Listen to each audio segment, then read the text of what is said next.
A lot of games based in the Alien IP were based in the Aliens universe and was really focused on guns and killing. And we really wanted to do something different with Alien Isolation. I'm Al Hope, creative director. And Simon Ridge, animation director. We're super proud of the reception the first game received. It's really exciting that we were doing something we felt was quite different at the time. A lot of games based in the Alien IP were based in the Aliens universe and was really focused on guns and killing. And we really wanted to do something different with Alien Isolation, where we wanted to take you back to that first movie where just one alien could be absolutely terrifying and scary. And that was kind of like, I suppose, our promise to the player, that we would transport you back to that kind of time and place. And so it was really reassuring and satisfying to see the reception the game has had since its release, and how the fan base has grown over the last 10 years. And so it felt like a really great time to come back to make a sequel, to create a new chapter that felt really authentic to Alien, but also builds on top of the things that we did in the past to make the most terrifying Alien game ever. So I'd been thinking about what a sequel could be even before we finished the first game. I guess it was seeing the response that the game had and how that grew over the last number of years. Obviously, as a studio, we have a number of different projects, so we're always busy. But it felt like 2 years ago when we announced that we were returning to make the sequel, it just felt like the right time. Well, I mean, the big, I mean, you guys played it, right? So the big shift this time around is a huge part on the first game was the fact you were in the interior, you're inside, and the big change this time around is you go outside. Obviously, it was such an important part of the experience of the first game, that kind of claustrophobia that the players had when your reaction's great, to being inside, and then I think the opportunity with this game to go into the outside and then see the players kind of, I guess, have a different reaction to that, and then see what they can then offer once they actually get into the exterior itself, and how that changes the game, and also the relationship with the alien as well, and seeing that creature and how that behaves in the outside. Yeah, I think what was really exciting about this opportunity was to tell a new story in a new world through the eyes of a new character, to create an experience to really, use that first game as a foundation, but we really wanted to create an experience that felt like a really natural evolution from what we did in the past. So we absolutely love the 1979 Alien movie. We love that 70s view of the future, that kind of lo-fi sci-fi, the kind of push-button technology, and so we love creating new spaces that feel really true and authentic to that experience. So we've already done that once with Alien Isolation, and we want to expand on that in Alien Isolation 2. I think what we've already shown is just a glimpse of where we're going, but I think once again we're returning to that world. Alien Isolation took place a couple of years after the events of the first movie. Alien Isolation 2 takes place months after the events of the first game, and so we're really closely connected to that first movie. So a lot of the same look and feel returns.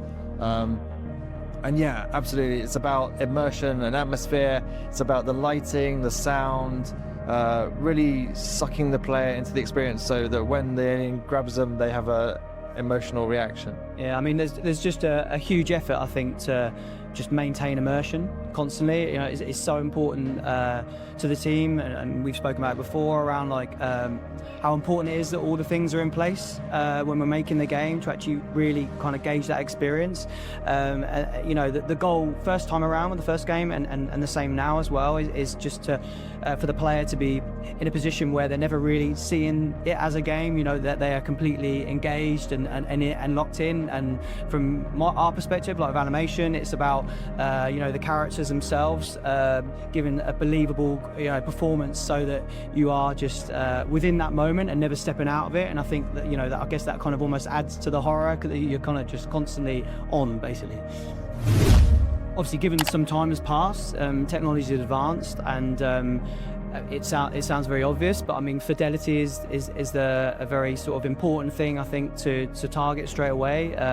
The quality level, we want to kind of go even further than we did before. We're very, very proud of how the first game looked, and still think it looks fantastic now. I think if anything, that really helps us kind of springboard into what we choose to do next. We can kind of see what worked first time around. We've had the time to then see the players play the game and how they've reacted to what we felt worked from a technological point of view. And then just really now is, say, with the times past and the fact there are more things available, we're able to sort of build upon that and I guess offer more, hopefully, and offer more variety and a more in-depth experience. I think that's the main one. So everything we do our goal is to make it believable. And so everything we do is kind of in service of that. So we don't create things that are really high fidelity for the sake of it being high fidelity. We do it to service that experience. To service and support the world feeling really, really believable. So that all the elements, the lighting, the visual effects, the audio, the environment, all come together to create this space that's very much like the movie. That you feel like you're being transported back. Well, I was going to say, so obviously technology is constantly evolving. We have that really fantastic foundation from the first game that we're building on top of. This time around, we're using Unreal Engine, which is a fantastic tool. But for areas where we need to be able to really fine-tune the experience, so in terms of lighting and audio, we're creating our own custom technology in order to deliver that for the player, and it's really exciting. We, for example, in audio, we have a lot of the original team working on the sequel, so in terms of the creative and in terms of the technology, it's a real genuine continuation of both those strands, and so we can really push even further the experience, and hopefully you got a glimpse of that yesterday. No, well, I think I'd only just reaffirm what I was saying, which is that I think, again, the advantages of seeing what we feel worked first time around, and then sort of assessing it as a team ourselves, and being critical of where we think we can make it better. I mean, on those particular areas you speak about, we're able to, I guess, go further in terms of we know technically how we need to do something because we were able to do it before. As I was pointing out, obviously we're using Unreal Engine, but I think it allows us to then target certain areas, whereas usually maybe you'd be in a situation if you're starting from the beginning where you've got lots of options and you need to kind of pick ones, whereas we're able to, I guess, maybe best choose what those best things are to advance. Well, I guess the most important thing is we're making a game for the core experience, right? For our original fans. Well, so we're I think what was exciting about going back and creating a sequel was being able to have the opportunity to create a new world. Yeah. To create a new story with a new character. You play as a character called Blake, who's a Weyland-Yutani employee. They haven't encountered the alien before, so they don't have any experience of what they could do. Yeah, they've got a fresh perspective on it. Absolutely. As well, right? And so this is both a fantastic next chapter for fans of the original, because they see a continuation. You saw the hazard lab that had been ejected from the first game has crash landed on the planet, so there's a direct continuation from the first game there, but you're seeing it through the perspective of a new character. And so that really gives us the opportunity to tell a new story. And so whether you're a returning player or a new player, just dive in and experience that really authentic and terrifying isolation experience. We wanted to tell a new story, but we really did want to tell the next chapter, what happened next. And we love Amanda Ripley, very important character to Alien Isolation, but it felt like for the sequel there's such a brilliant opportunity to visit a new world that no one's seen before, to tell this story through this character's new eyes. And we feel like this is a great character. I mean, we look forward to sharing more about this character in the future, but she feels like a great continuation of the legacy and the tradition of really strong female characters within the IP. So yeah, we're still early-ish in development, but I think one of the things we want to do, one of the things we're doing differently this time is we wanted to get people's feedback, and we wanted to show what we were doing and to get their feedback, see the reception, which has been so far amazing. Yeah. But yeah, and that's one of the things we're doing differently in terms of development as well, is whereas with the first game we kind of kept everything within the studio for a long time. This time with Alien Isolation 2 we're doing much more kind of real world testing with real players, so we can get their feedback and we can take that input and make an even better experience. Again, we're only showing a small glimpse. Too many specifics. Yeah, we're only showing a small glimpse of the experience at the moment.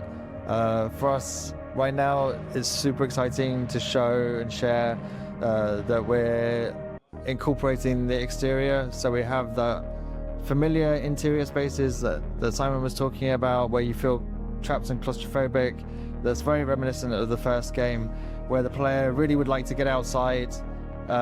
We now have these really evocative, atmospheric, really hostile exterior spaces, where the player will feel really exposed and vulnerable, and actually maybe they'd like to get back inside again. And so for us that's really exciting, because now the player can try and use their core survival skills in both spaces. The alien again will be systemic and is just using its senses to try and track the player down, so it's looking for you and listening for you in both spaces. But then we have the fantastic weather system, which is really playing with that information both for the player and the alien, right, in terms of sight and sense. Absolutely, right? Yeah. So that's modifying the information that you need to survive. And so I think right now that's the most exciting aspects of what we're sharing at the moment. Wow. Hard to not move. Well, yes, I mean that's oddly where we started. Before, in the first game, before we had any designs or we had anything, no code, no graphics. Starting with that question, it was the question. Like we're in our studio, and okay, so we released an alien. But at the time, I think I said like a tiger, like to try and make it feel real. Like I said, what would you do if there was a tiger in the studio as an equivalent to the alien? Like there's no guns, there's no, like, you'd have to be quiet, you'd have to try and hide behind things, and you'd have to keep peeking to see where it was. And then, okay, right now you need to get to, say, like a fire exit. Okay, how are you going to do that? Well, I'll move from this desk to that desk, I'll wait, I'll look, I'll move to the next desk. And that was like, well, imagine that's the alien, and I suppose that's the game. That then extended into, figuring out the options to give the player, right, how to deal with that scenario, and the choices that they would then have to make. And then even further to that, in terms of the experience you're creating with the alien, you know, what you would see, what you wouldn't see, how that would look in kind of making that whole thing feel, you know, that really intense experience. And I suppose now it's, you know, it's going beyond that even further, because what we've spoken about a few times now in terms of the exterior and how that adjusts again. Yeah, fun seeing people experience it. Yeah, so it starts from those very simple. Well, so how would I survive? Just be very quiet and try and be as small as possible. Yeah. So I was really fortunate during the first game to come and visit Latin America, Sao Paulo, Mexico City, and meet some of the fans in Latin America who were super lovely and super excited about what we were doing. So I genuinely cannot wait for them to get their hands on Alien Isolation 2, to see their reaction and to see the stories they're going to share when they get a chance to play. I mean, I guess the same as it was first time around. It's we as a team, I think we want to make something great, to state the obvious, and so I think the opportunity to do it again and deliver that to our fans and in Latin America, we know how passionate they are about the game, and so yeah, it's really exciting. We feel that, you know, we understand the expectation, but it's also like a fun, a good pressure, right? You know, we really care, the team care about what they're doing a great deal, and yeah, it's a great opportunity to be able to do it again. Oh well, for us that's not a silly question. For us, it's all about that one-on-one intimate encounter. That's the heart of the experience. Really reaffirming the strength and the power, I guess, of that alien. Yeah. Right? Yeah.